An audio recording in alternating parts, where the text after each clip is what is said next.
আসসালামু আলাইকুম শিক্ষার্থীবৃন্দ, আপনারা যারা জাতীয় বিশ্ববিদ্যালয়ের অনার্স প্রথম বর্ষের পরীক্ষার্থী রয়েছেন, আপনাদের জন্য মূলত এই ভিডিওটা তৈরি করা হয়েছে। এই ভিডিওর মাধ্যমে আমি আলোচনা করেছি হিসাব বিজ্ঞানের নীতিমালা অর্থাৎ প্রিন্সিপাল অফ অ্যাকাউন্টিং এই সাবজেক্টের সাজেশন নিয়ে।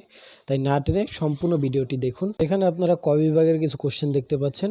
আমি মূলত এই ভিডিওর মধ্যে ক, খ এবং গ বিভাগের জন্য কিছু কোশ্চেন উল্লেখ করেছি এখানে। তো গ বিভাগ আর খ বিভাগে আপনারা জানেন বেশিরভাগ হিসাব বিজ্ঞানের মধ্যে বেশিরভাগ কোশ্চেন এসে থাকে ম্যাথ কোশ্চেন।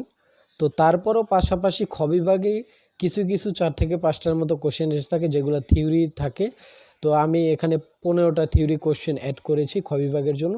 প্রশ্ন পড়লেই আপনারা খ বিভাগের জন্য কমন পেয়ে যাবেন ইনশাল্লাহ। তো এখানে ক বিভাগের জন্য মোট 20টা কোশ্চেন দেওয়া আছে। তো এই প্রত্যেকটা সাজেশন আমি প্রশ্ন আকারে উল্লেখ করেছি। আপনাদের যদি এগুলোর অ্যান্সারের প্রয়োজন হয় তাহলে আমার কাছ থেকে আপনারা পিডিএফ শিট ক্রয় করতে পারেন, যেটার মূল্য মাত্র 100 টাকা। উপরে দেয়া স্ক্রিনে আপনারা যদি হোয়াটসঅ্যাপ করেন তাহলে আপনারা 100 টাকার বিনিময়ে পিডিএফটা পেয়ে যাবেন। বিকাশে 100 টাকা সেন্ড মানি করে দিলেই আমি আপনাকে প্রত্যেকটা কোশ্চেনের অ্যান্সার সহ পিডিএফটা সেন্ড করে দিব হোয়াটসঅ্যাপের মাধ্যমে। তো এখানে ক বিভাগের জন্য কিছু কোশ্চেন রয়েছে। এই কোশ্চেনগুলো আপনারা স্ক্রিনশট দিয়ে রাখুন অথবা খাতায় নোট করে রাখুন। আর অবশ্যই যদি আপনাদের শিটের প্রয়োজন পড়ে অর্থাৎ এগুলোর অ্যান্সার শিটের প্রয়োজন পড়ে তাহলে অবশ্যই আপনারা আমাকে উপরে দেয়া হোয়াটসঅ্যাপের মাধ্যমে যোগাযোগ করতে পারেন। তো এখানে এই যে 20টা কোশ্চেন দেওয়া আছে, এগুলো আপনারা খাতায় নোট করে রাখেন অথবা স্ক্রিনশট দিয়ে রাখেন। খ বিভাগের জন্য 15টা থিওরি কোশ্চেন রয়েছে। খ বিভাগে বেশিরভাগ অঙ্ক এসে থাকে, কিন্তু 4 থেকে 5টার মতো থিওরি কোশ্চেন এসে থাকে। যদি আপনাদের অঙ্ক কমন না পড়ে সেই ক্ষেত্রে আপনারা এই থিওরি কোশ্চেনগুলো দিয়ে চালিয়ে যেতে পারবেন। আপনাদের সময় থাকে টোটাল 4 ঘন্টা। এর মধ্যে আপনাদের টাইম ভাগ করে প্রত্যেকটা প্রশ্নের অ্যান্সার করতে হবে।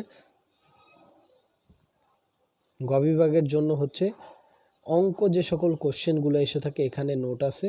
যেমন এখানে হিসাব সমীকরণ প্রস্তুত করো, তারপর হচ্ছে জাবেদা প্রস্তুত করতে বলে, জাবেদা হতে খতিয়ান, ট্রায়াল ব্যালেন্স মানে রায়মিল, নগদান বই, ব্যাংক সমন্বয় বিবরণী, অবচয়, চূড়ান্ত হিসাব এগুলা প্রস্তুত করতে বলে। তো অঙ্কের জন্য আপনার হচ্ছে এই কোশ্চেনগুলো ফলো করতে পারেন। এই কোশ্চেনগুলো দিয়েই অঙ্ক এসে থাকে। উপরে হয়তো উদ্দীপক থাকবে, তারপরে এই কোশ্চেনগুলো থাকবে।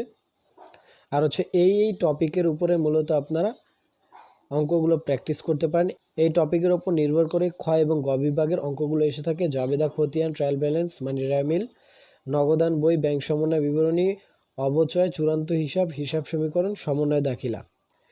আর হচ্ছে আপনাদের জাতীয় বিশ্ববিদ্যালয়ে গত 5 বছরে যে সকল কোশ্চেনগুলো আসছিল, যেহেতু আপনারা 2025-এর পরীক্ষার্থী অনার্স প্রথম বর্ষের, সেহেতু আপনারা 2020 থেকে নিয়ে 2024 সাল পর্যন্ত বিগত যে সকল অঙ্কগুলো আসছিল সেগুলো সমাধান করবেন, সেগুলো বেশি বেশি প্র্যাকটিস করবেন। তাহলে আপনারা খ এবং গ বিভাগের জন্য অঙ্কগুলো কমন পেয়ে যাবেন।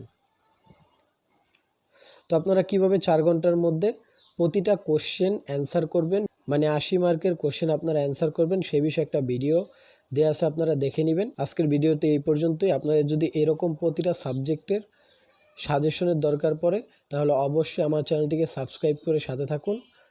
আর যদি ভিডিওটি ভালো লেগে থাকে তাহলে অবশ্যই একটা লাইক দিবেন।